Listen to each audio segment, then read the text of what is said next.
Hi welcome to this video lecture. Today we will study about power. तो आज हम लोग पावर के बारे में पढ़ेंगे। तो हेडिंग हो जाएगा पावर। और हमने यहाँ पे जगह थोड़ा सा जानबूझ के छोड़े रखा है, ठीक। अच्छा, 9th क्लास में हम लोग सब पावर पढ़ चुके हैं, तुम लोग भी पढ़ चुके होगे प्रोबेबली। तो 9th क्लास में पावर का क्या डेफिनेशन था? How had you defined power in 9th class? Power का डेफिनेशन देखो ये था कि the rate of doing work is known as power. जिस रेट से वर्क होगा उस रेट को पावर बोलते हैं। या you have also defined it like कि जिस रेट से एनर्जी कंज्यूम्ड होगा, the rate at which energy is being consumed, that rate is called power. तो पावर का एक डेफिनेशन तुम लोगों ने ये पढ़ा था कि the rate of doing work is called power, is called power, ठीक है। या जिस रेट से एनर्जी कंज्यूम हो रहा है उस रेट को क्या बोलेंगे? पावर बोलेंगे। या जिस रेट से एनर्जी स्पेंड हो रहा है उस रेट को भी क्या बोलेंगे? पावर बोलेंगे। तो द रेट एट विच, या और इसको ऐसे डिफाइन कर सकते हैं, the rate at which energy is consumed और स्पेंड, है ना।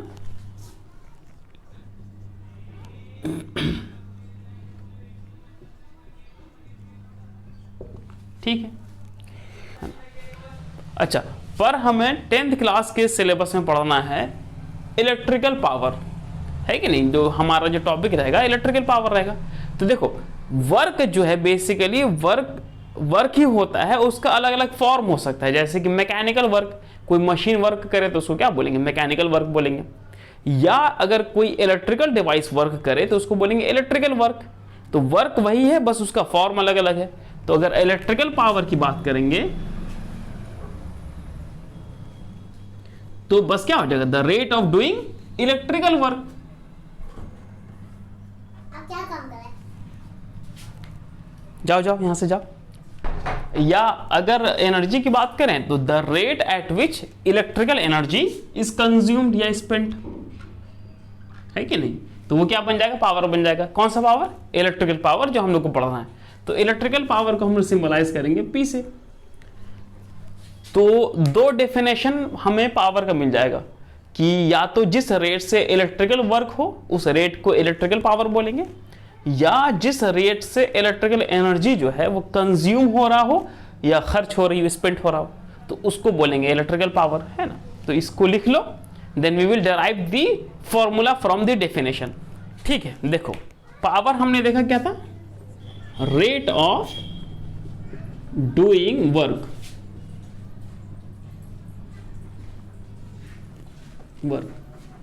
अच्छा, जैसे कि हम लोग जब करंट पढ़े थे या 9th क्लास में भी तुम लोग पढ़ चुके हो कि जिस चीज के साथ भी ये रेट शब्द जुड़ जाए, किसके साथ जुड़ा है?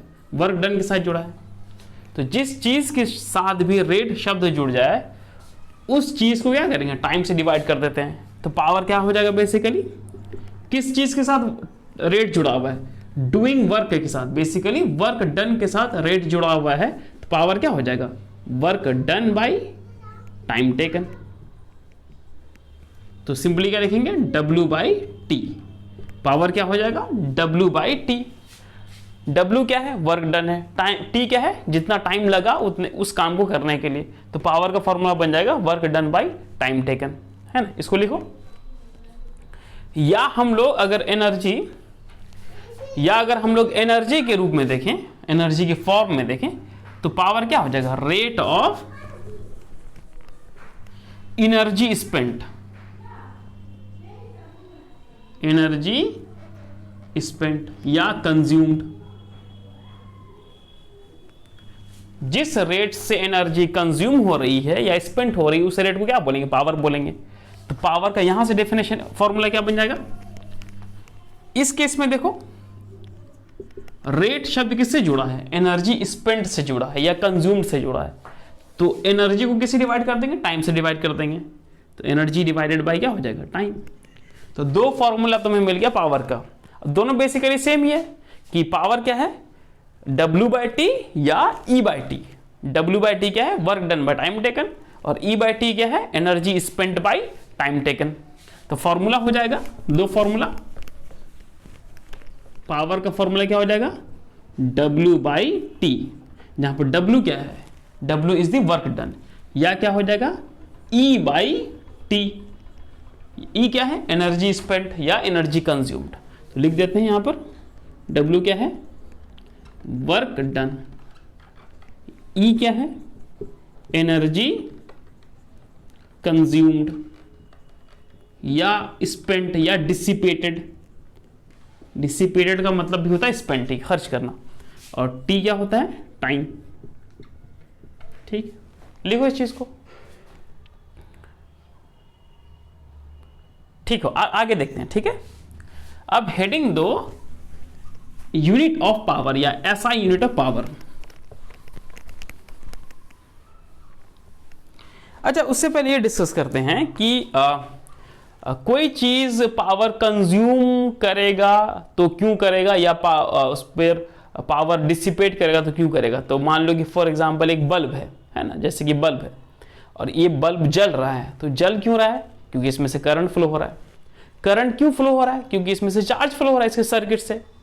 और चार्ज फ्लो हो रहा है तो चार्ज को फ्लो कराने में किसी को वर्क करना पड़ेगा। वो वर्क कौन कर रहा होगा, बेसिकली वो वर्क कर रहा होगा बैटरी। तो जिस रेट से बैटरी वर्क कर रही है इस चार्ज को फ्लो कराने के लिए, उस रेट को क्या बोलेंगे, इलेक्ट्रिकल पावर बोलेंगे। अब जो बल्ब जल रहा है, ये जो बल्ब जल रही है यहाँ पर, तो वो हीट एनर्जी और लाइट एनर्जी दे रहा है। तो जिस रेट से वो एनर्जी खर्च कर रहा है ना, स्पेंड कर रहा है as a form of light energy या हीट एनर्जी, उस रेट को भी क्या बोलेंगे, इलेक्ट्रिकल पावर बोलेंगे, है कि नहीं। तो अब हेडिंग दो, ऐसा यूनिट ऑफ पावर।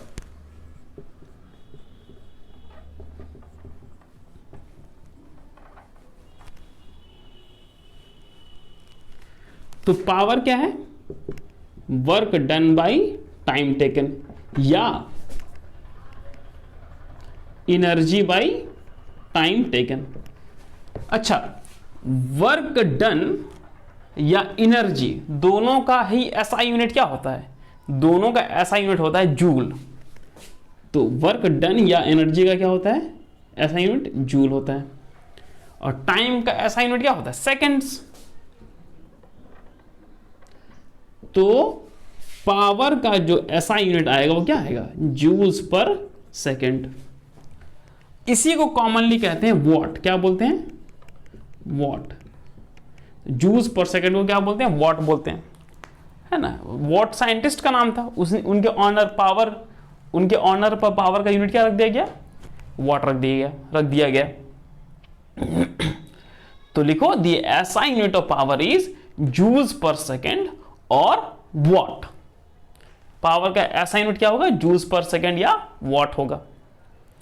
अच्छा, अब हम लोग देखेंगे कि पावर का फॉर्मूला क्या आना चाहिए किसी इलेक्ट्रिकल अप्लायंस के लिए।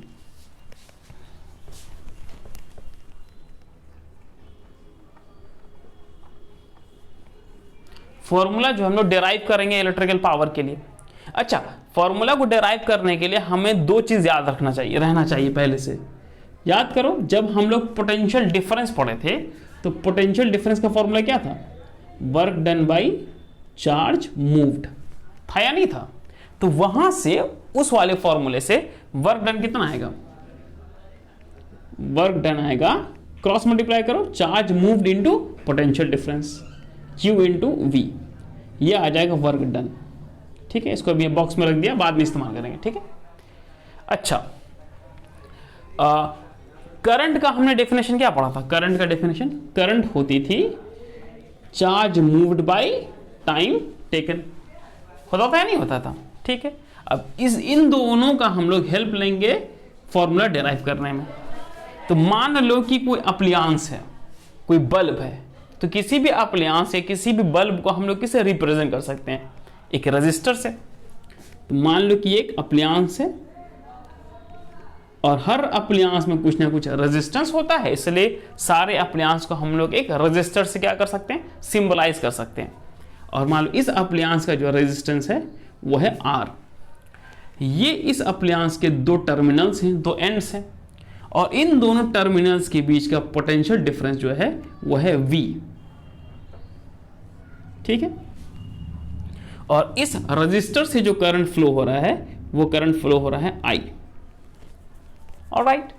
अच्छा देखो, हम लोग जानते हैं, अभी जस्ट देखा कि पावर का फॉर्मूला क्या था, work done by time taken, था कि नहीं था। अच्छा, वर्क डन वहां से क्या है, Q इंटू वी, है कि नहीं, वहां से वर्क डन का time formula, work done is equal to Q into V. तो वर्क डन की जगह क्या लिख दिया, Q into V, charge into potential difference, और T क्या है, टाइम, तो यहाँ पे टाइम नहीं था यहाँ पर।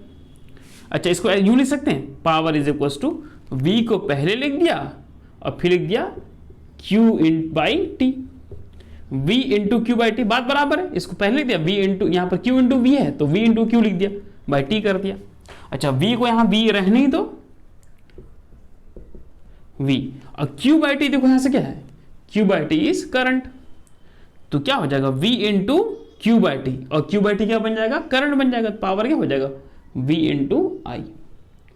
तो क्या मिला फॉर्मूला तुम्हें पावर का, V इंटू आई। तो किसी रजिस्टर का पावर रेटिंग है ना, P तब होगा जब उसके अक्रॉस का पोटेंशियल डिफरेंस V हो और उससे फ्लो होने वाला करंट I हो। जब उन दोनों को हम मल्टीप्लाई कर देंगे तो उस रजिस्टर का क्या मिल जाएगा हमें, पावर डिसिपेशन रेट, या जिस रेट से वो वर्क कर रहा होगा, या जिस रेट से एनर्जी क्या हो रहा होगा उस पर, उससे कंज्यूम हो रहा होगा, सॉरी मतलब जिस रेट से इस पर वर्क हो रहा होगा वो हो जाएगा V इंटू आई, या जिस रेट से ये रजिस्टर एनर्जी खर्च कर रहा होगा वो हो जाएगा V इंटू आई, है कि नहीं। ये तुम्हारा पहला फॉर्मूला है, मेन फॉर्मूला। लिखो इस बात को, यहां देखो एक फॉर्मूला हमने पावर का क्या पढ़ा, एक फॉर्मूला पावर का पढ़ा V इंटू आई। कब, मान लो कि कोई रजिस्टर है, उसके अक्रॉस का पोटेंशियल डिफरेंस है V, और उससे फ्लो होने वाला करंट है I, और उस रजिस्टर का रेजिस्टेंस क्या है, R है। अच्छा, ये तो एक पहला फॉर्मूला था ये। अच्छा, सेकंड फॉर्मूला देखो कैसे डिराइव करेंगे पावर का। हमें क्या पता है ओम्स लॉ से कि potential difference across a resistor जो कि V है वो होगा I इंटू R, उस रजिस्टर से फ्लो होने वाला current multiplied with the resistance of that register. अच्छा, पावर हमने यहां से देखा, यहां से देखो, यहां से पावर क्या है, V इंटू आई, है कि नहीं। देखो इस वाले फॉर्मूले से power is equal to V into I, और V खुद क्या है, V खुद है I इंटू आर। तो पावर यहां से ले सकते हैं, V की जगह क्या लिख देंगे, I इंटू आर, इस वाले फॉर्मूले से, इंटू आई यहां पर पहले से। तो पावर क्या बन जाएगा, पावर बन जाएगा I into I, I square into R. तो दूसरा फॉर्मूला मिल गया हमें पावर का, आई स्क्वायर इंटू आर। तो दो फॉर्मूले मिल गए, पहला फॉर्मूला क्या था, V इंटू आई, दूसरा फॉर्मूला क्या है, आई स्क्वायर इंटू आर। देखो इस बात को। अच्छा, तीसरा फॉर्मूला भी ही देखते हैं, थर्ड फॉर्मूला। अच्छा, यहां से देखो ओम्स लॉ क्या कहता है, V is equal to I into R. तो यहां से I क्या हो जाएगा, यहां से I हो जाएगा V by R, ohm's law से। और इनिशियल वाले फॉर्मूले से पावर क्या है, V इंटू आई है कि नहीं। और V को, I को यहां से क्या ले सकते हैं, I को ले सकते हैं V बाई आर। तो पावर क्या हो जाएगा, V इंटू आई, और I की जगह ले सकते हैं, इस I की जगह ले सकते हैं V बाई आर। तो पावर का क्या फॉर्मूला हो गया, V स्क्वायर बाई आर, है ना, हो जाएगा V स्क्वायर बाई आर। तो तीन फॉर्मूला तुम्हें मिल गया पावर का, एक तो मिला V इंटू आई, दूसरा मिला आई स्क्वायर आर, तीसरा मिला V स्क्वायर बार। तीनों फॉर्मूले इक्विवेलेंट है। तुम कहोगे कि सर कौन सा फॉर्मूला लगाएंगे हम लोग जब न्यूमेरिकल आएगा, तो तीनों फॉर्मूला लगा सकते हैं। पहला फॉर्मूला लगाने के लिए मान लो किसी रजिस्टर का पावर डिसिपेशन रेट निकाल रहे हैं, तो पहला फॉर्मूला लगाने के लिए उसके अक्रॉस का पोटेंशियल डिफरेंस पता होना चाहिए और उससे फ्लो होने वाला करंट पता होना चाहिए। उन दोनों को मल्टीप्लाई करेंगे तो उसका पावर आ जाएगा। दूसरा फॉर्मूला लगाने के लिए, ये वाला फॉर्मूला लगाने के लिए देखो, तुमको इस रजिस्टर से फ्लो होने वाला करंट पता होना चाहिए I, और इस रजिस्टर का रेजिस्टेंस पता होना चाहिए। तो आई स्क्वायर इंटू आर करेंगे तो इस रजिस्टर का क्या आ जाएगा, पावर डिसिपेशन रेट आ जाएगा। तीसरा फॉर्मूला कब लगाएंगे, जब इस रजिस्टर के अक्रॉस का पोटेंशियल डिफरेंस पता हो और इस रजिस्टर का रेजिस्टेंस पता हो। तो V²R करेंगे तो तीसरे फॉर्मूले से हमें पावर डिसिपेशन रेट आ जाएगा। तो these are the 3 formulas and you have now seen the derivation of it. तो ये 3 फॉर्मूले हैं, तीनों का डेरिवेशन तुम लोग देख लिए। अब इस पर जो बेस्ड न्यूमेरिकल है, एक न्यूमेरिकल है, वो नेक्स्ट लेक्चर में करेंगे। एंड तब तक तुम लोग इस चीज को रिवाइज करो और we shall do more numericals later on. लेकिन जो नेक्स्ट लेक्चर में बस एक इलास्ट्रेटिव एग्जांपल करा देंगे, उससे तुमको आइडिया लग जाएगा कि फॉर्मूले को कैसे इस्तेमाल करेंगे। ठीक है, तो see you in the next class या नेक्स्ट लेक्चर। Thank you.